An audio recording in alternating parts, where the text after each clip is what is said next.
Welcome everyone to Stories of Chazal. We're going to be continuing from the last stories of shlomo hamelech from the medrash called medrash vayosha, which you spoke about in the previous videos. Go watch them. And now we're going to continue with some other stories that had to do with what was mentioned there.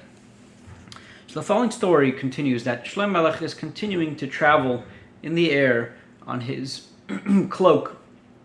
And in this scenario, he's actually traveling quite high.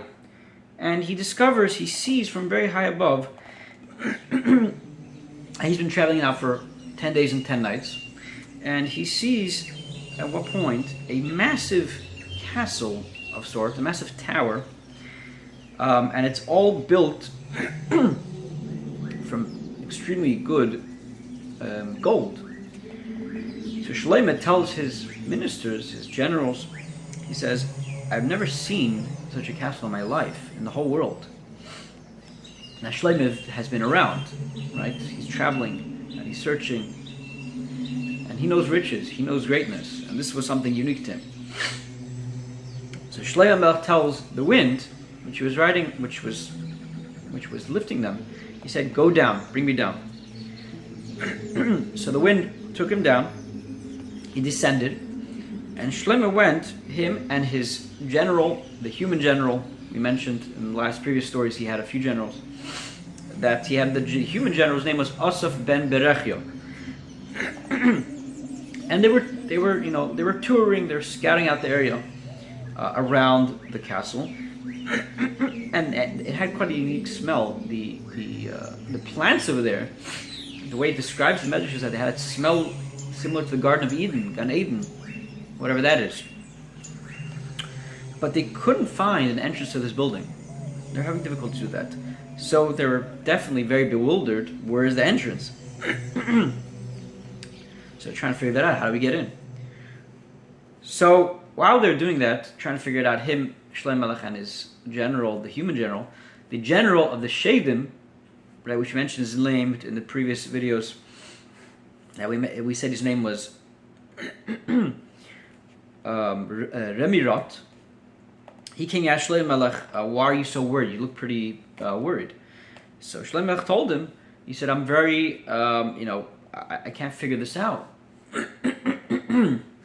can't figure out where the entrance to this is. So I don't know what to do. So the minister, the general, Remirot, the general of the Shadim, he said, you know what? I will decree upon all the Shadim that they should go up to the roof of this tower, of this castle, and maybe they'll find something, or a person, or a bird, or some type of creature, or something that they could request of. So this general of the Shadim, he screamed out to the Shadim, and he said, quickly, rush, go up on the roof, and see if you could find, anything. So they went up, and they came back down. And he said, we actually couldn't find any human. He says, but we found a massive bird, and its name is Nesher. Now, we did mention Nesher before that. It's actually one of his Shlomo's generals for the birds. So it's not clear if this story was before, and this is how he discovered him. So the Shadim mentioned that they saw this bird called Nesher, and it's actually together with its babies, with its baby neshers. So Shlomo hamelech in that moment he called his general of the birds, but this time it wasn't the nesher general, it was actually the peres, a certain type of bird called peres in general.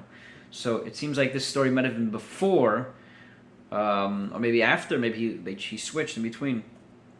So he told this general of the birds, Peres, he said, go bring me this nesher.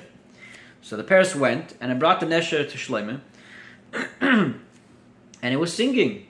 This nesher was singing praises to the King of Kings, HaKadosh Baruch Hu. And he said, Shalom to Shlomo hamelech. So Shlomo tells him, what's your name? So he told him, my name is Elonad. Okay. So he asked him, how old are you? So he told him, I'm 700 years old. So Shlomo asked him, did you see any entrance to this building? So he told Shlomo hamelech, I swear by your life, and I swear by your head, that I don't know. I have no clue. He says, but I have a brother that is older than me, and he knows. And he's sitting somewhere next to the second floor of the building. So, and he told him this brother actually is 200 years older than me. In other words, 900 years old.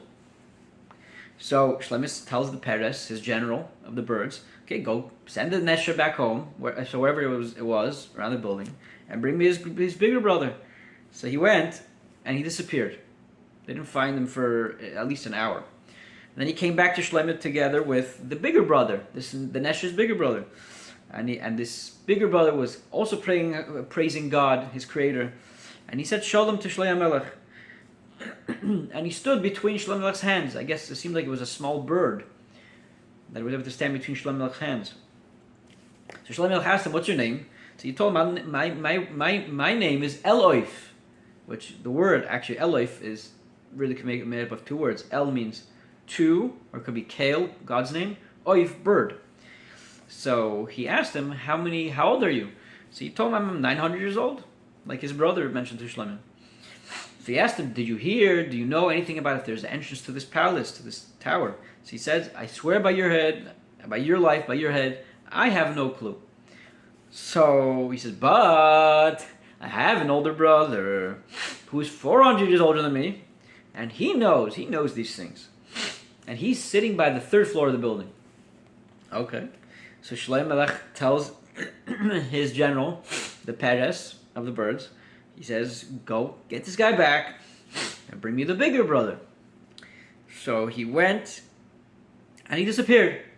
Right, the general disappeared for an hour or so, whatever it was. He came back now with the older Nesher.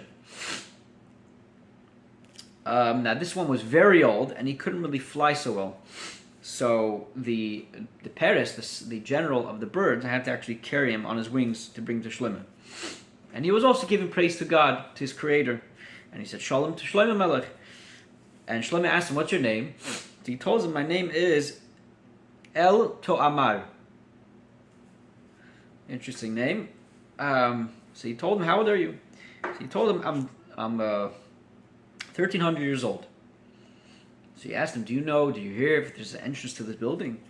So he told him, I don't know, I swear by your life that I do not know. Interesting how they all swore by Shlomo hamelech's life, not by their own. He says, but, however, I have a piece of information for you that might be worthy to mention.